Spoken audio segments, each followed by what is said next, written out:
Welcome back to Web Squadron. Imran, Siddiq here. I'm going to talk to you about a telephone conversation I had with the head of a barristers in England. I think they were in Hertfordshire or somewhere around there. It was actually a while ago, by the way, which is why I can't remember the exact location. But what happened is they were looking for a web designer, and I got in touch, me and maybe a few others.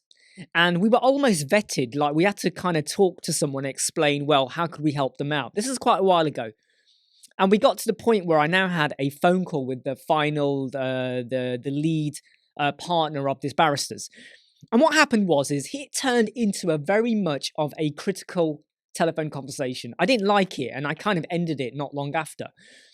The person on the phone basically said, so you're telling me that to redo my website is going to cost X? And I was like, well, yeah, because you've got so many pages, you've got so much content, you want to rebrand it, you want to redo it, X, Y, Z. And they got very, very irritated with me. Don't forget, they're the one that set up the meeting, and they already knew what our prices were because we put them in the quote.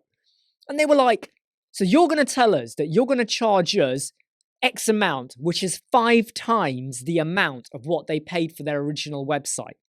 Their website that they got has been built off a template, and it looked utter rubbish, okay? It looked so standard and old and dated. It was awful, and I can see why they wanted to get it upgraded and improved. And they said, well, we got this website built for X. Why should we pay you 5 times that?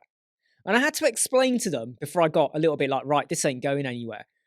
You've paid for a very cheap website that's been built off a theme.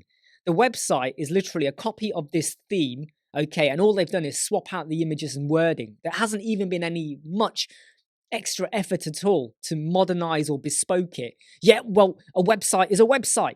That's what they said. And then they also said, how can you justify charging 5 times more? And I had to kind of take them through a journey that you get what you paid for.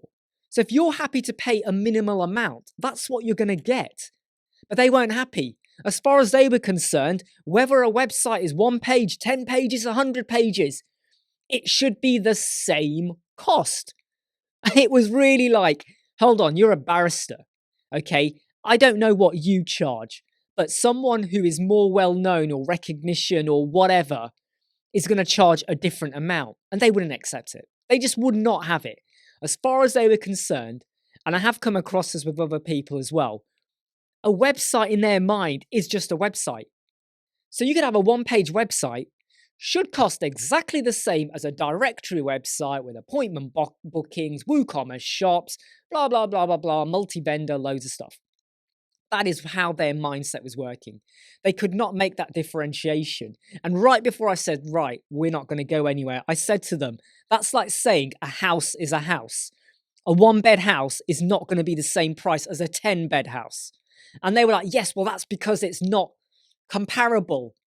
And at this point, I thought, right, so after I've explained a cheap, budget-driven website is not, expensive. A cheap budget website has to be bulked up in cost if you want to have a lot more features and stuff done on it.